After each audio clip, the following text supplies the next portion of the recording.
Begum Khaleda Zia hijack সবই তো চলছে, সবই তো দেখছেন। বছরের পর বছর আটকে রেখেছেন একটি বাহিনী দুর্নীতির 2 কোটি টাকার মিথ্যা মামলায় একটা টাকাও উনি স্পর্শ করেন নাই।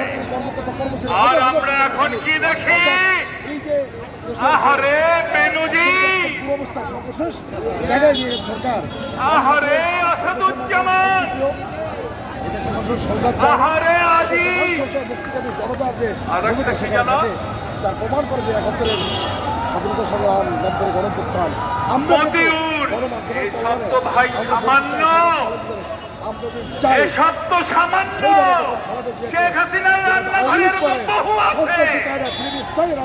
এই সরকারকে বারবার ক্ষমতায় বসার বিনিময়ে যারা শুধু আঙুল খুলে কলা গাছ হননি, আঙুল খুলে বট গাছ হয়েছেন, তাদেরকে খুঁজে পান না, তাদেরকে খুঁজে পান না। আছে যারা বিদেশে যায় নাই, ওই যে ছেলে বাংলা নগরের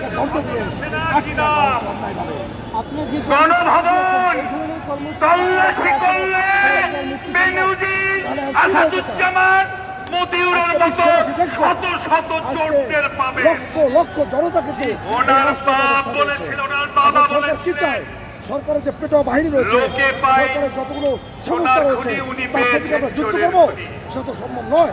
কারণ আর ওনার মেয়ে খুনিরা চোরের ফ্যাক্টরি দিয়ে বসেছে। হাজার হাজার মানুষ কিন্তু আজকে ভাইরা আমার, ওনারা ধরা পড়ে না অন্যায়ভাবে আমাদের নেত্রীকে কারাগারে রেখেছেন বছরের পর বছর। শেখ হাসিনা, আপনার সাথে কার তুলনা দিব আমি জানি না। নিঃশর্ত প্রতিহিংসার দেবী নেমেসিস, তারও কিছু ভালো গুণ আছে, তাও আপনার নাই।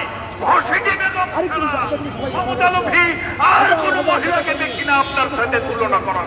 অন্যায়ভাবে দণ্ড দেওয়া হচ্ছে, সবাইকে শেষ করব, চুক্তি করেছেন।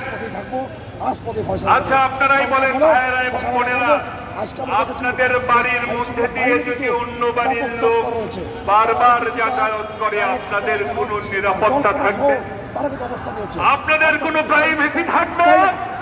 শেখ হাসিনা আপনার বাড়ির ভিতর দিয়ে, আপনার বেডরুমের ভিতর দিয়ে বাইরের লোকজন যাতায়াত করলে আপনার হয়তো প্রাইভেসি নষ্ট হয়, কিন্তু এই দেশের ভিতর দিয়ে অন্য দেশের লোকজন যাতায়াত করলে এদেশের জনগণের